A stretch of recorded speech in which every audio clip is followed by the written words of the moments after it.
With over 1,000 episodes in its catalog, the Pokemon anime is bound to have some interesting storylines and one-off adventures. Well, one of my favorites, and what I'd consider one of the best episodes featuring our dearest anti-hero group, Team Rocket, is episode 5 of the last season with Ash and Pikachu as the face of the anime. Titled The Good, the Bad and the Lucky. You've probably heard this pun before, it's heavily brought up in pop culture nowadays. It's a spin on the title of one of the best western movies, The Good, the Bad and the Ugly, from 1966. It has since then become kind of like a common saying, which I see explained over here very well by Mr. John. The expression has since become a common phrase used to describe a situation or a group of things where there are elements of both good and bad, often with an added sense of complexity or moral ambiguity. Which yeah, when you think about it, it's a great way to explain this episode. The episode starts with Jessie and Wobbuffet, helplessly wandering in the desert before we go back in time a week. This beginning had me hooked. Team Rocket is now working part-time at the factory to get funding for their devious operations. They go out for their break and spot Ash's Pikachu. With no time to spare, Meowth jumps to catch it with the net he's holding in his inventory. I love how the presence of Pikachu instantly filled them with adrenaline and they went from an almost slumbering state to being full of life. I really love their Team Rocket shenanigans. The usual Pelipper comes by and delivers Slackoth and Slacking to fight against Ash. They're rightly pissed off with the machine because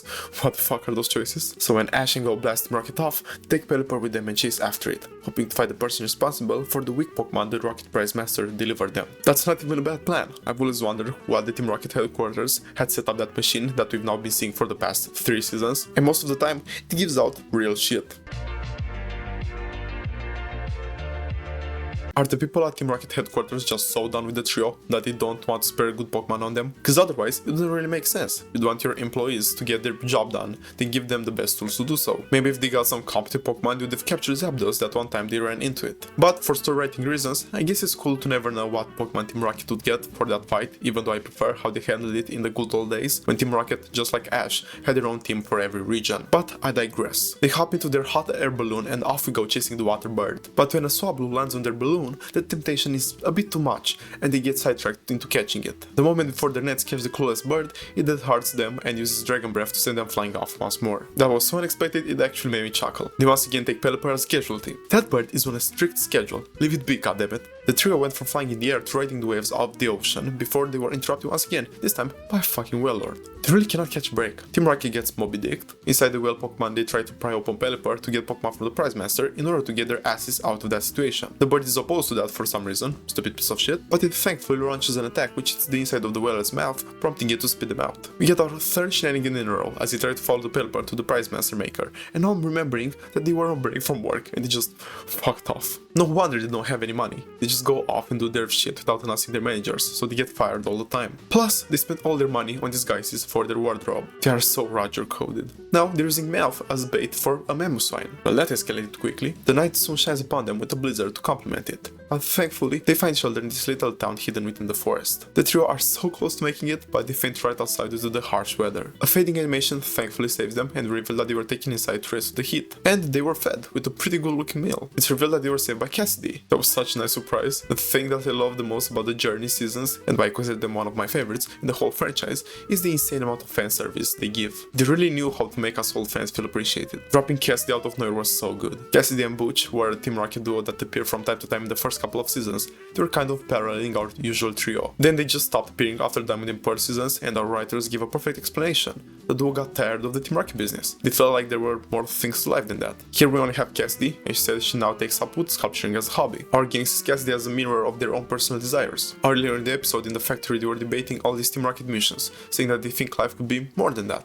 Jessie, James and Meowth promise to pay her back for her vacancy and meal, and for the next couple of days they do all sorts of chores around to do such that. One afternoon, whilst outside they spot Pelipper. That was a bit random. What was he doing out there? Was he still trying to find his way back? Well, it don't matter. Jessie went out sprinting, but James revealed he wanted to remain behind. He had a great time with Cassidy and loved his soul. There's more to life than Team Rocket ideology she shared. We get a beautiful moment between them as they thank each other for the years of work they put together as partners. And Jessie, Meowth and Wobbuffet sprint off crying in the distance. This was such a moving scene. I love how they did it. The setup that's been happening this whole episode, the payoff, it's all just a heartfelt episode. The remaining part of the gang reaches a town by the seaside accommodated with a lighthouse. And as you might have guessed since we've seen Cassidy, we now run into Butch. I meant Butch. His story is similar to Cassidy's, and once again the gang want to repay their debts after he fed them. Damn, the poor culinary do, I guess. We get a nice montage again, and now it's Meowth's time to put in his resignation papers from the Team Rocket business. business. He decides to remain behind as he had gotten fond of a female Meowth that was around that town. You can tell it's female because it has a feminine accessory. The best way to differentiate genders in cartoons. Jessie and Wobbuffet go off trailing the water bird, which I'm like, how far are those headquarters, man? They run into another or maybe the same Swablu and they blast off arriving in the desert, which we saw in the beginning. It's all come full circle. The new duo are taken out by the sandstorm, but they're woken up by James and Meowth. Oh, it's actually a censure. Jessie has gone crazy. They step wrongly and fall down a sarlacc, I meant a trapeze pit, but as they're clinging on to their dear lives, Jessie reminisces of the time they spent with their partners and being glad they could find happiness. So very familiar voices can be heard shouting for her. It's Meowth and James, for real this time. And Pelipper, I guess. They give an explanation as to how they got there. I guess fuck Jessie then, cause you slide into her death. Yes, we have time for this. James got kicked out by Cassidy after Morpeko ate everything in the shop, and right then he spotted the water bird, so he went after it. Meowth, on the other hand, saw the female Meowth hanging around a Persian, which, yeah, poor little Meowth. Can compare. Size does matter. As he's traveling away, he spots James chasing after the Pelipper, and then they arrive in the desert. It seems the Pelipper has an exact course he always follows. That's interesting. Jessie says what we're all thinking and tells the guys to basically cut the bullshit and save her life. Pelipper saves all 4 of them after James and Meowth somehow end up in the hole as well. Boys, am I right? Always going for the hole. They thank the bird and leave it be. Probably for the best, as it's probably cursed from what we've seen in regards to it so far. They're thankful to be reunited as a team, and they again just randomly encounter Ash. He blasts them off, but they're happy. They were just standing there waiting for it, because at least James, Jessie, Meowth and Wobbuffet were blasting off together, arriving right back where we started, in the factory. I love this episode. It was a fun storyline to get a tiny break from our main plotline with Ash going up the ranks to fight Leon. I actually would have loved if they made this like a 2-parter or something and they gave Team Rocket a sending off. Like, keep the fact that James and Meowth went and settled down somewhere and do that as well with Jessie. Make the heartfelt moments hit deeper,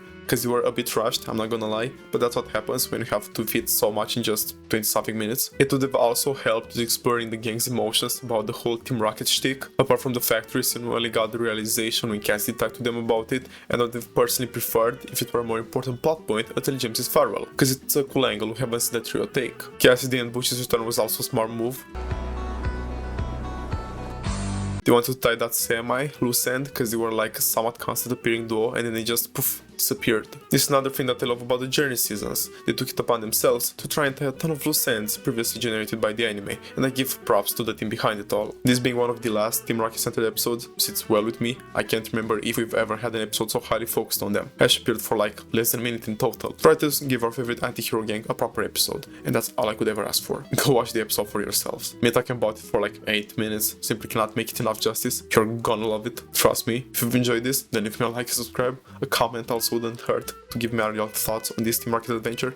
And until next time, have a great day guys. Stay safe. Bye.